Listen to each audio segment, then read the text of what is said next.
Deixa eu dar Boa as boas-vindas noite. aqui para o meu amigo RC, do canal Papel Aceita Tudo aqui com nós. Meu amigo, seja bem-vindo. Sempre é um prazer tê-lo aqui na bancada com o Mago, tá? RC, o que você diria para o nosso amigo aqui cristão, o Paulo, que está colocando isso daqui?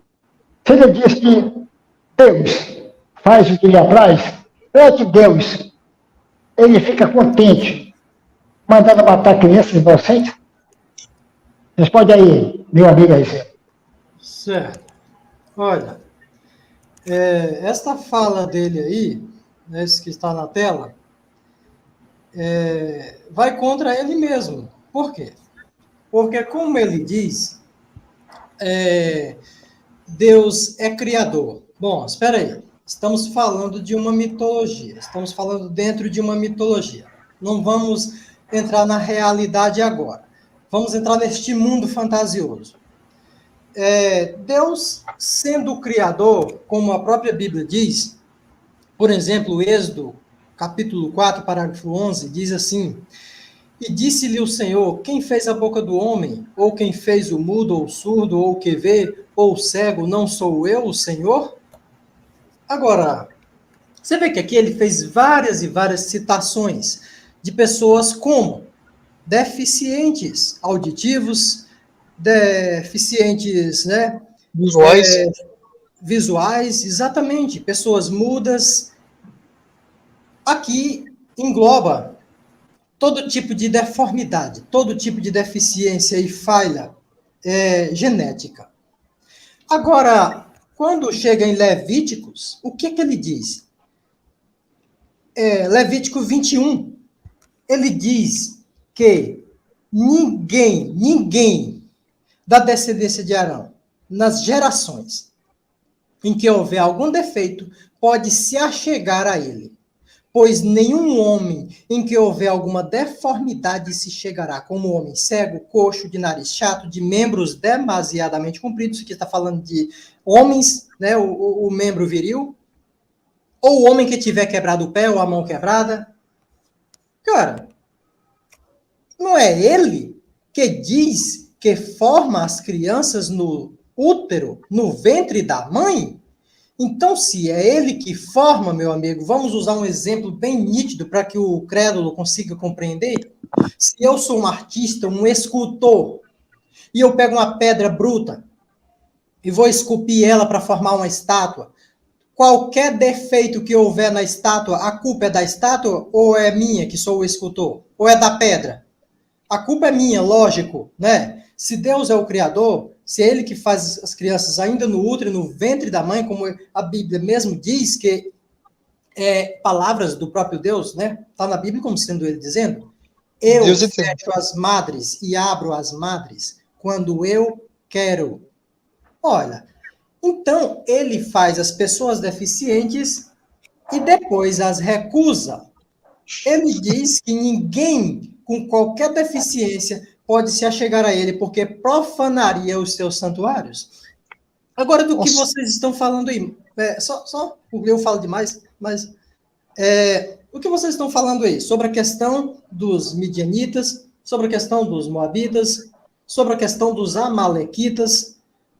Aí ele vai dizer, aquelas pessoas estavam em pecado, qual era o pecado daquelas pessoas? Entra aí, crente, me diga, qual era o pecado daquelas pessoas? Me descreva, por favor, e me aponte na Bíblia onde é que está o pecado deles. Porque Sim, fala aí. Falando nisso aí, tu não tinha entrado antes quando eu tinha falado, eu vou repetir o que eu disse. Eu estava na live do nosso parceiro Wanderson, e nós estava falando dessa situação do povo dos amalequitas que entrou na terra lá do Magrão e matou Cristo de peito e matou o Capeta 4, tá ligado? Daí a gente perguntou pro Bezerra lá, que é o abençoado crente, qual foi o motivo de Deus a galera ter matado o Cristo de peito, pequenos de Diaba 4, vou falar assim. O que ele respondeu? Se essas crianças estivessem vivas, eles seriam mais piores do que esses que estão vivos. Então, por isso que Deus mandou matar essas crianças, porque eles eram seres malditos no futuro. Eu falei, pelo amor de Deus, cara, o que é isso? Porra, bicho. Veja o nível de ignorância do crente em relação ao próprio desodorante que ele carrega debaixo do braço. Ele não conhece nem o rótulo do desodorante. Por quê? O que é a vingança aos amalequitas? É uma vingança incabível, insustentável, incoerente. Eles não sabem o porquê. O porquê que está ali. Por que é? Isso aí está em primeira Samuel. Deixa eu ver onde é que está. A vingança dos amalequitas. É 1 Samuel 15. Isso. Só que o que é que acontece? Ele diz assim: lembra do que te fez Amaleque quando passavas pelo deserto. Onde é que está isso aí? Êxodo 17. É quando os hebreus vinham do Egito e passando pelo deserto, eles se encontraram com os amalequitas no deserto e confrontaram uns com os outros. Aí você vai dizer, agora está explicado, os amalequitas encontraram os hebreus no deserto e se aproveitaram deles e meteram o cacete neles. Não. Não é bem assim. Se a gente vê no Êxodo 17, o que é que acontece? Quando eles se encontram no deserto, eles já eram rivais, aquelas pessoas eram rivais. Então eles se encontram no deserto, o Deus Javé está do lado do seu povo, que é os hebreus, e contra os amalequitas.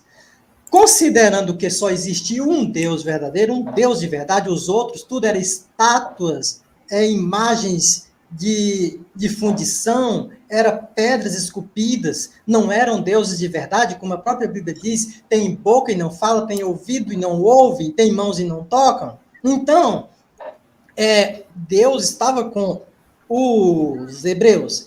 E o que é que ele diz dentro da Bíblia?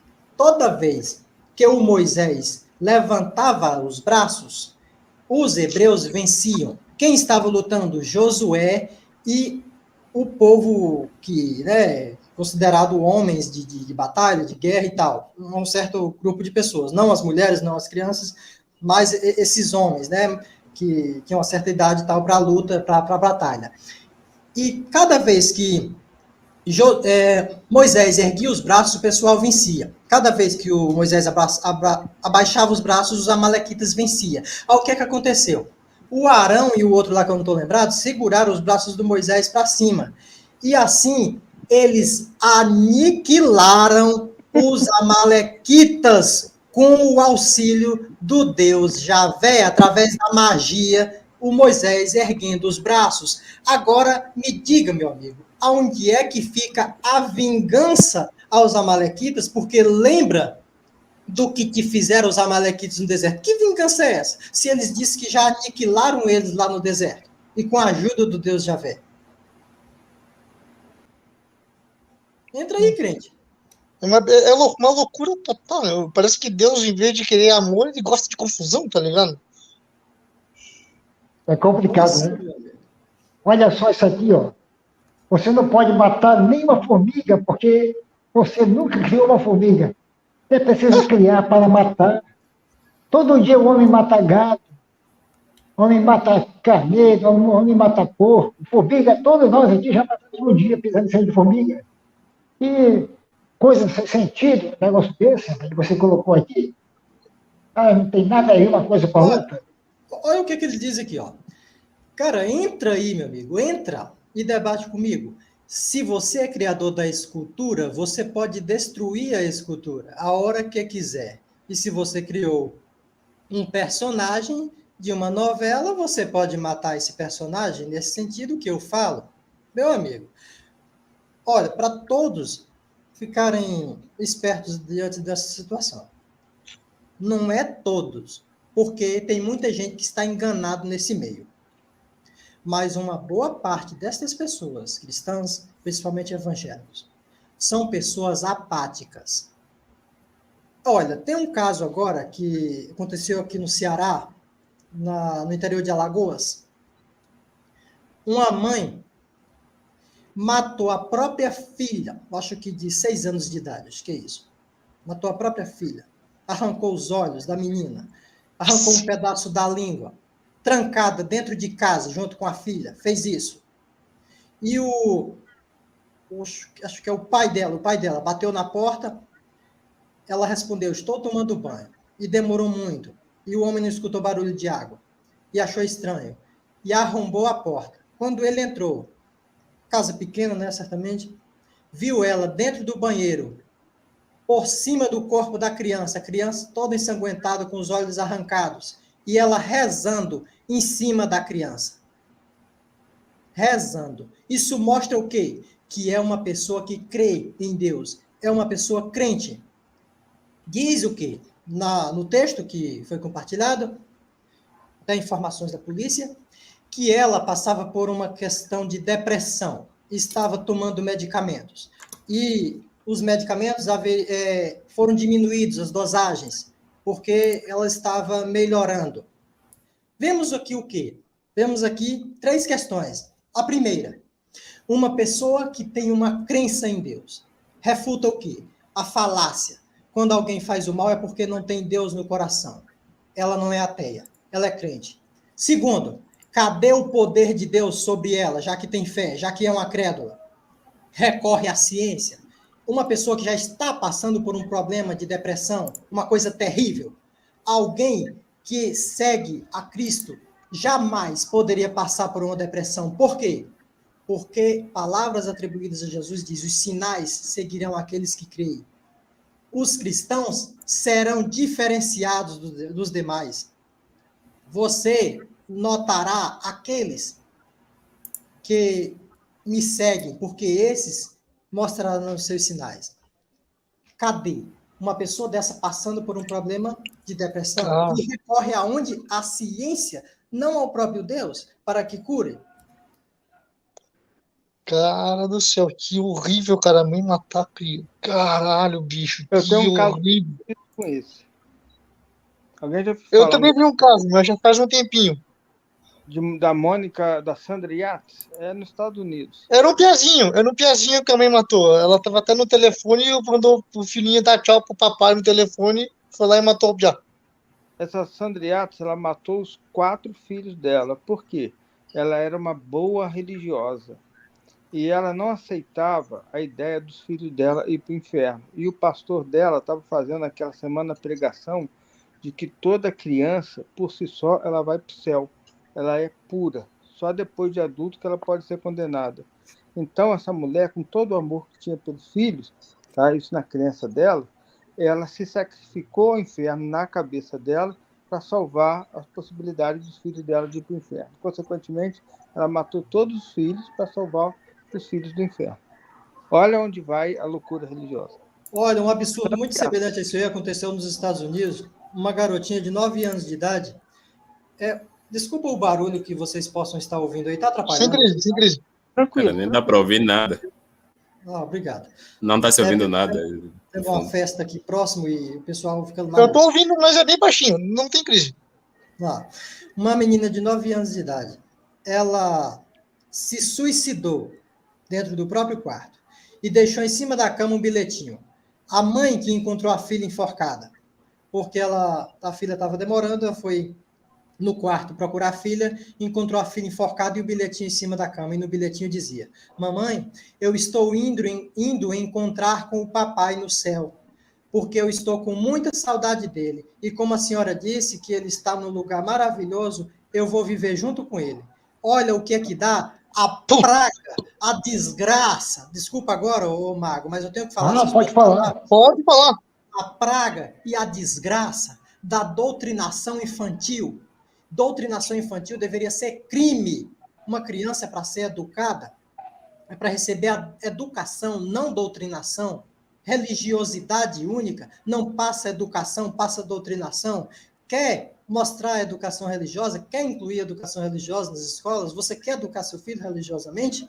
Estude, entenda o que é a religião e fale a respeito da religião. Mostre que existem milhões de deuses no mundo e religiões diferentes em cada país. Mostre isso para seu filho. Isso é educação religiosa. E não doutrinar.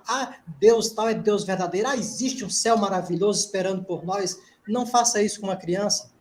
Até um adulto fica perturbado e confuso com essas loucuras. Imagina uma criança, o que é que você faz na mente de uma criança, colocando absurdos desse na mente de uma criança. Eu vou reforçar aqui as palavras do RC. Eu sempre digo isso. Doutrinação religiosa infantil é o estupro de escolha da criança. Isso aqui vai estuprar o direito de escolha da criança. Isso aqui, minha gente, é criminoso. Isso aqui é hediondo.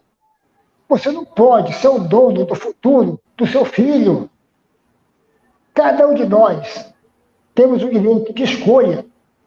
Você não pode doutrinar teu filho de maneira nenhuma. Vai acontecer o que aconteceu com a história que o RC acabou de contar aqui. Isso aqui é perverso. Isso aqui é ignorância. Isso aqui é estupidez. Pois não, Pedro? Como que eu posso falar? Infelizmente, eles utilizam o tal do poder de Deus, já que Deus supostamente é o Pai. Então, o Pai na Terra, que no caso é o Pai de sangue, tem que seguir as ideias do patriarcado. Então, se o Pai falou que é X, é X. Se não for, tu vai apanhar, tá ligado? E, tipo, olha só que interessante. A vida inteira eu fui obrigado e quase na Igreja Católica por muitos anos. Depois eu acabei me irritando e caí fora.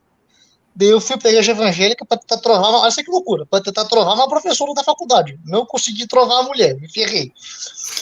Eu vi que também só dava cagada. Quer saber? Eu vou largar, manda essa porcaria que só tá me atrapalhando. A minha irmã, até hoje, ela é obrigada a ir pra igreja, só porque meus pais são cristãos, ela é obrigada a ir. Às vezes ela não quer, ela é obrigada. Olha o nível de ignorância dos meus pais.